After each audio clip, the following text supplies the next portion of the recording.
अस्सलाम वालेकुम, मैं हूं अलीम जान और आप देख रहे हैं मेरा फेसबुक और यूट्यूब चैनल। आज के व्लॉग का आगाज़ करते हैं। व्लॉग के आगाज़ में दो तीन बहुत बड़ी अहम खबरें हैं जो मैंने आज के इस व्लॉग में उस पर आपके साथ बात करनी है। पहले बात करते हैं कि मुल्क में सियासी इस्तेहकाम कैसे आएगा। सियासी इस्तेहकाम के बगैर न तो माशियत आगे बढ़ सकता है और न कि मुल्क में जो इस वक्त अगर आप देखेंगे खैबर पख्तूनख्वा के हालात है वो भी आपके सामने है, उस पर भी आगे चलकर हम तफसील में आपके साथ बात करेंगे। और उससे मुताबिक जो पाकिस्तान तहरीक इंसाफ की अहम रहनुमा है उमर अयूब साहब ने जनरल रिटायर्ड कमर जावेद बाजवा पर एक इल्ज़ामात भी आयद कर दी गई है और इल्ज़ामात से बड़ी एक जो प्रेस कॉन्फ्रेंस कल रात उन्हें की थी उसकी तमाम तर तफसीलात भी आज के इस व्लॉग में हम आपके साथ रख देंगे। इसके साथ साथ इमरान खान साहब और नवाज शरीफ साहब और उसके साथ साथ जो आसिफ अली जरदारी है उनको एक पेज पर लाने की जो इस वक्त खबरें गर्दिश कर रही है, क्या इमरान खान साहब ये सारी चीजें मान लेंगे। इस सब के अंदर इस वक्त की जो ताज़ा तरीन अपडेट्स है और जो इस वक्त जो कि कुछ हो रहा है और खैबर पख्तूनख्वा की हालात भी आपके सामने है, लेकिन इन सब के अंदर इस वक्त जो मुल्की सियासी इस्तेहकाम है और उससे मुतालिक इमरान खान साहब और पाकिस्तान तहरीक इंसाफ की जो इस वक्त की जो लीडरशिप है उन्हें फैसला किया था कि पहले पाकिस्तान तहरीक इंसाफ ने एस्टेब्लिशमेंट के साथ मुज़ाकरात करनी थी, लेकिन एस्टेब्लिशमेंट ने पाकिस्तान तहरीक इंसाफ को वाज़ेह तौर पर यह पैगाम पहुंचा दिया था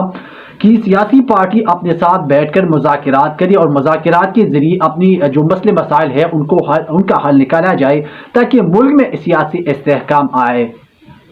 तो इसी हवाले से पाकिस्तान तहरीक इंसाफ की तरफ से कमेटी है उन्हें बनाया गया था। उसके साथ साथ जो हुकूमत की तरफ से भी एक मुज़ाकराती कमेटी भी बनाया गया था। तो ये पहली दौर का आगाज़ जब हुआ, मुज़ाकरात के पहले दौर का आगाज़ हुआ और पाकिस्तान तहरीक इंसाफ की तरफ से भी डिमांड रख दी गई थी हुकूमत के सामने और इस्टेब्लिशमेंट के सामने। दूसरी तरफ से हुकूमत ने भी अपने जो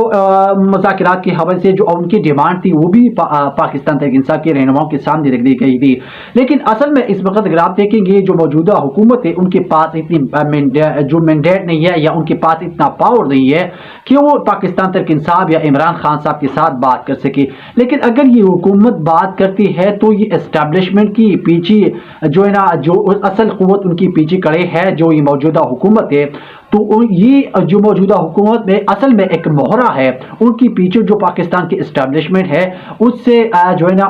जो मौजूदा हुकूमत और इमरान खान साहब के दरमियान जो मुज़ाकरात हो रही थी तो असल में जो ये मौजूदा जो हुकूमत है ये सहूलियतकारी कर रहे थे। तो बाज़ाब्ता तौर पर जो पहले दौर का आगाज़ हुआ और उनमें मुज़ाकरात हुई तो इमरान खान साहब के हवाले से जो कंसर्न थी या जो इमरान खान साहब के हवाले से जो तहफ़्फ़ुज़ात थी तो ये पाकिस्तान तहरीक इंसाफ को बता दी गई थी। तो जो पहले दौर का आगाज़ हुआ और ये अख्ताम पर पहुंचा तो पाकिस्तान तहरीक इंसाफ की जो बानी चेयरमैन है इमरान खान साहब के साथ उनके जो पार्टी के कुछ अहम रहनुमा ने उनके साथ मुलाकात की और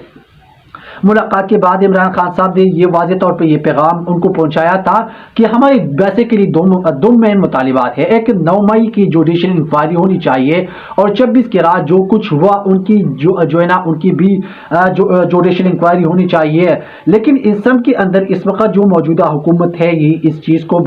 इस चीज़ पर रजामंद नहीं है। और दूसरी जानिब जो राना ने भी बहुत बड़ा ऐलान कर दिया था कि नवाज शरीफ, आसिफ अली जरदारी और इमरान खान साहब को एक पेज पर बिठाना है। अगर मुल्क की माशियत और इस्तेहकाम को आगे बढ़ना है और उसको तरक्की देना है तो हम सब ने मिलकर जो है ना इस सब चीज़ों को बुलाकर हमने एक नई दौर का आगाज़ करना है। और ये जो सारी इख्तिलाफात है या जो कुछ भी हुआ है पाकिस्तान में तो उनके ख्याल में मेरे ख्याल में जो राना सनाउल्लाह ने जो बयान दिया था कि इमरान खान साहब जो हमारी चोरियां है चकारियां है जो करप्शन हमने की है तो इमरान खान साहब अगर वो माफ़ कर सकती है तो फिर हम आगे बढ़ने के लिए तैयार है। दूसरी तरफ अगर इस वक्त अगर आप देखेंगे इमरान खान साहब क्या कहते हैं कि अगर हमारे साथ मुज़ाकरात करनी है और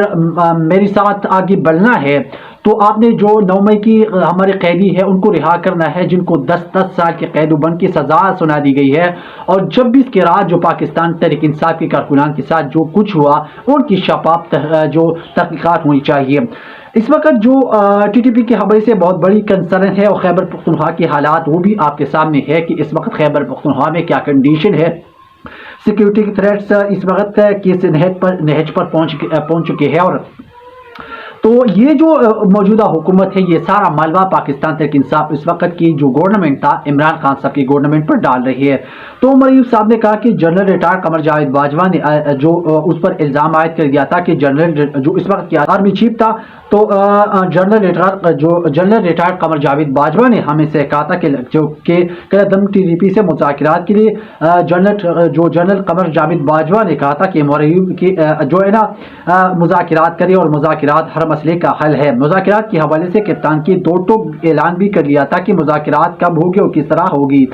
بعد میں جو نا عمران خان صاحب کی جو رد عمل آیا تو اس کے نتیجے میں جو D G S P R صاحب نے بہت بڑی پریس کانفرنس کر ڈالی اور انہوں نے پاکستان تحریک انصاف اور عمران خان صاحب پر شدید الزامات عائد کر دی گئی تھی کہ یہ 9 مئی کی اصل مہرے ہے اور 9 مئی کی جو ہے نا اصل سہولت کار ہے۔ تو اس سے جو سیاسی استحکام ہے یا جو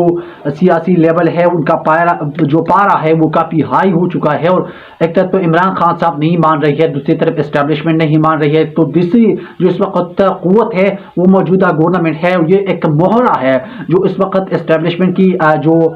میرے خیال میں انگلیوں پر ناچ رہی ہے، اور اسٹیبلشمنٹ اس کو جو کہہ رہی ہے وہ سراسر اس کو مان لیتی ہے۔ تو میری سمجھ میں اس سے بلاتر ہے کہ اس وقت جو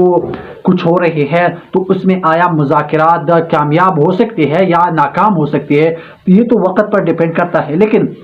میرے خیال میں اگر سیاسی استحکام آتا ہے، دونوں پارٹی مل کر بیٹھتے ہیں یا سیاسی پارٹی مل کر بیٹھتے ہیں، اسٹیبلشمنٹ کو بھی ساتھ ملا کر بیٹھتے ہیں، اگر معاملات کی صحیح سمت پر یہ چیزیں لے کر جا سکتی ہے۔ خیر جن لوگوں نے کرپشن کی ہے اس کی تو سزا نہیں، ان کو تو معاف نہیں کیا جا سکتا ہے۔ یہ عمران خان صاحب نے واضح طور پر اور دو الفاظ میں کہا تھا کہ جن لوگوں نے کرپشن کی ہے، جن لوگوں نے اس ملک کا پیسہ لوٹا ہے، جن لوگوں نے اپنی جائیدادیں باہر ممالکوں میں بنائی ہے، تو ان کے ساتھ میں کبھی بھی مذاکرات نہیں کروں گا اور ان کے